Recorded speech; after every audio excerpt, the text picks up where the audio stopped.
Good morning, everybody. It is about 8:24 Sunday morning. Yesterday was a much more productive day. Stayed a lot longer, It's kind of like hit or miss. There's times where I feel like I can't sleep enough, and then there are times where I can't sleep at all. The best way I could describe it, like last night, was kind of a nightmare for me. We've all heard of phantom limb syndrome. Um, well, I felt like I had a phantom wife syndrome kind of way, and almost 8 years of her being next to you in bed. You wake up in the middle of the night, and it felt like she was next to me. She was cuddled against me. I mean, it really felt like that. It kind of took my breath away, and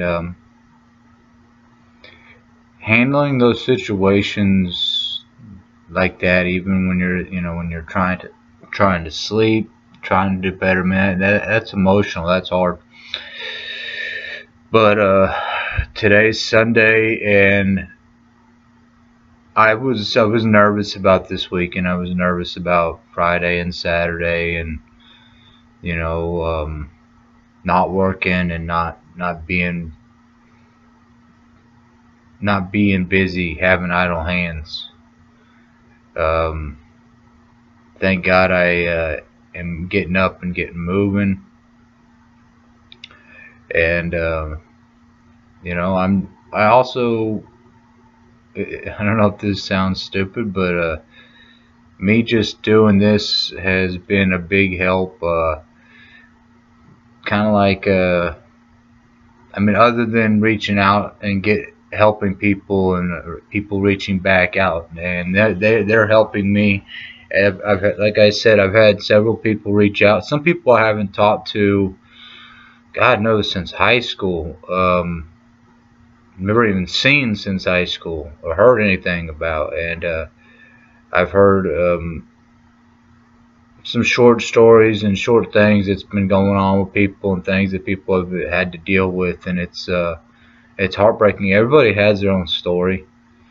That's one thing. Is I don't know anybody yet that doesn't have something going on, something severe, whatever that case may be. The anger, the addiction, some mental health issues, loneliness, drugs, alcohol, uh, pornography. Is it ruining your relationship? I mean, you know, I didn't think anything of it, but for a long time, it can give you really serious false expectations and possibly even weird kinks, from watching something like that. Uh,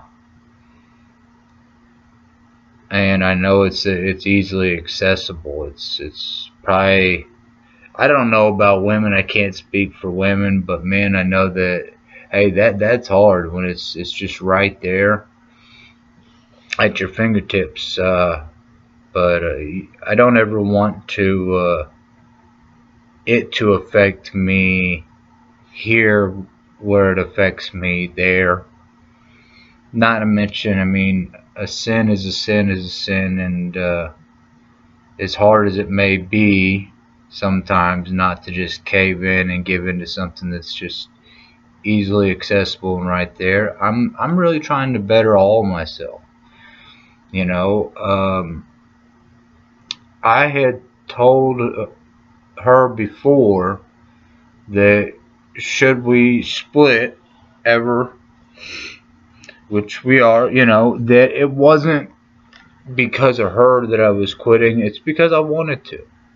I wanted to quit, and of course that goes. That's easy for somebody to say in a relationship, but when things actually go sour, when things that go as south as fast as mine did, or maybe it wasn't fast. Maybe it just I was too stupid and blind to accept the truth. But yeah, it doesn't matter if you're in a relationship.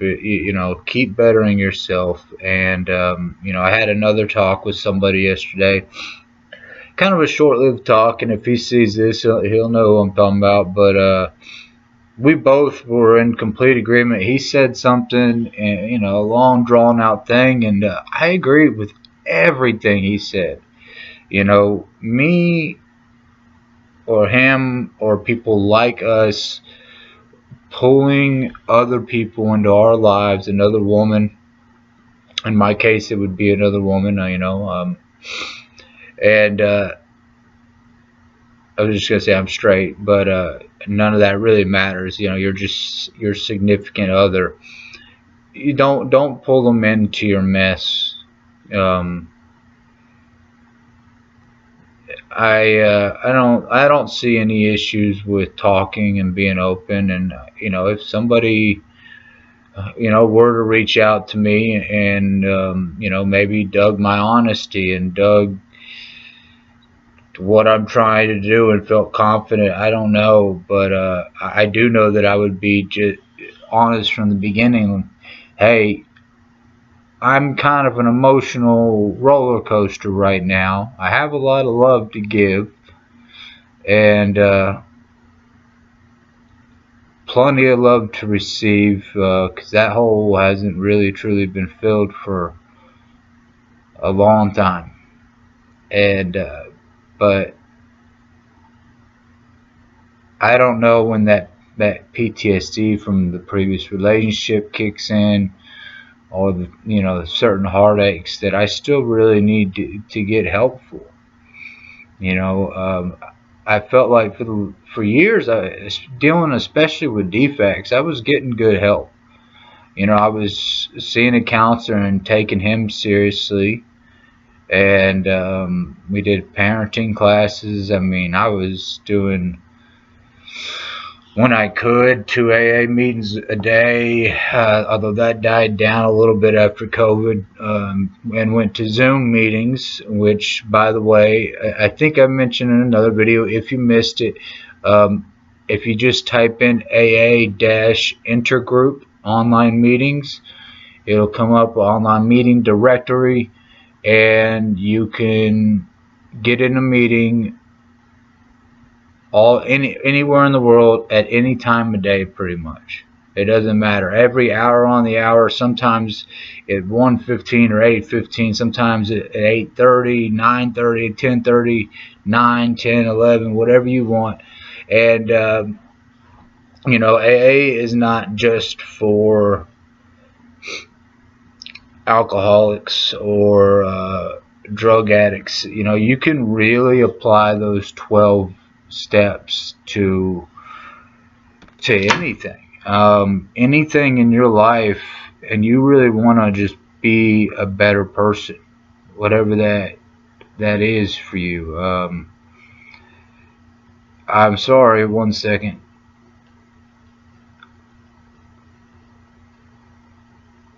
I was hoping I could find real quick the 12 steps. In case anybody's not familiar with the 12-step program, as I said, this 12-step could be applied to anything. A lot of times in the meetings, we just say, instead of God, we go higher power, whatever you be. If you're just a spiritual person and you believe the earth around you is a lot, that's okay. Have something that's above you that can take control, that can take these burdens from you and help you. But it says, 1, we admitted we were powerless over alcohol, or whatever the case may be, that our lives had become unmanageable. 2, came to believe that a power greater than ourselves could restore us to sanity. 3, made a decision to turn our will and our lives over to the care of God as we understood Him. Now that's important, those first 3 steps. I do those steps every morning. And it may only take 30 seconds, but you acknowledge, hey, I'm powerless over my issue. Came to believe in a power greater than myself can help me. I believe that. I've seen it. I felt it is helping me. If it wasn't for him and you guys right now, I definitely probably wouldn't be doing this. And if I did, I'd probably, I don't know, maybe look like I had drank last night. I wonder why. But four, this is where things get very, very interesting in the 12-step program, is made a searching and fearless moral inventory of ourselves. Admitted to God, to ourselves, and to another human being the exact natures of our wrongs. So a lot of people, 4 and 5, that those steps, they get a lot of people, because you have to really write down your resentments, your anger, things you've done wrong. I mean, anything you can think of that you want to get it out of your chest, it needs to be there. And not only that, write it down, and you need to admit these things to somebody. I'm going to tell you, with most cases I've found, especially in AA, is I mean, my story lately has become quite wild. But before that, some of the things I heard that people went through, it's like, good God, you're driving that truck, you own that business and this and that. After all that, you hear some amazing stories. And if anybody in the Winder Barrow County area ever wants to join, please hit me up. I would love to attend a meeting with you if it's something that you think might help you. But number 6, we were ready, entirely ready, to have God remove all these defects of character.